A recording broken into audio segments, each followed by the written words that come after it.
Hello everyone, in this video we're going to talk about how we can identify congruent shapes. So first of all, let's talk about how we could go from one shape to another, make a transformation, do some kind of change, and the shape still be congruent. Well, to do that, we would have had to perform what's called a rigid motion or a combination of rigid motions. So what is a rigid motion? It's a transformation that preserves length and angle measures. So that's the key there. If shapes are congruent, they need to have the same length or they need to be the same size, then they have the same angle measures, right? So they have to be the same shape and the same size. So what are these transformations that would be rigid motions? Well, those are a translation, a reflection, or a rotation, okay?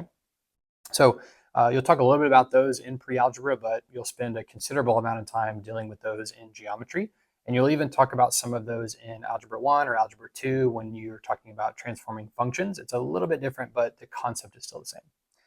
All right, so for congruent figures, it says we can obtain congruent figures by a series of rigid motions. So if we do we have an original shape and we translate it, which means we shift or slide it left, right, up, or down, that would be a rigid motion. Those shapes would be congruent.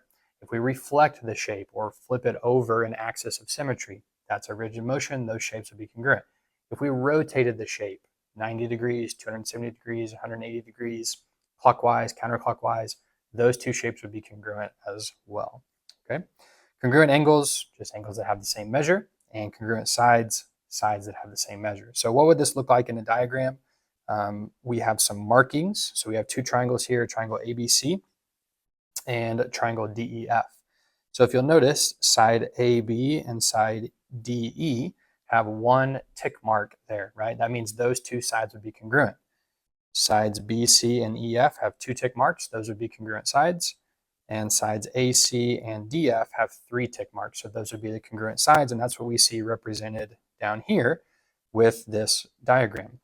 So we see segment or side AB is congruent to, that's the symbol is congruent to, side DE, BC is congruent to EF, and AC is congruent to DF. So those are the markings. It's a tick mark for congruent sides.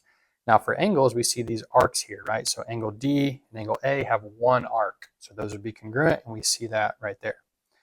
Angles B and E have two arcs, so those are congruent.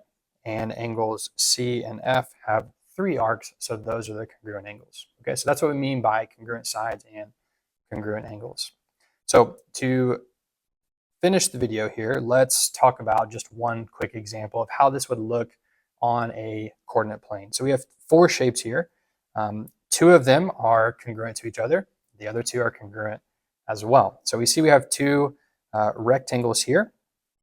We have a quadrilateral, what's called a quadrilateral, ABCD, and then KLMN. So for this one, we're going to say, hey, it looks like we just slid or shifted the quadrilateral down. It looks like that was the eraser.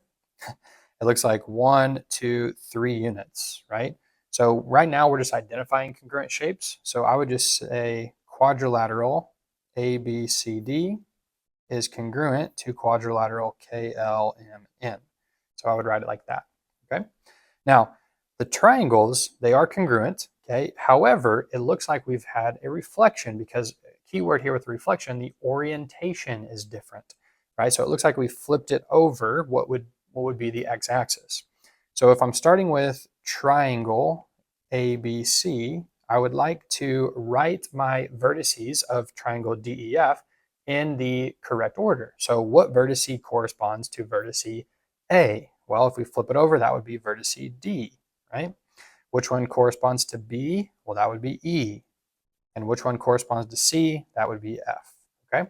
So that is important when you're writing a congruent statement like that.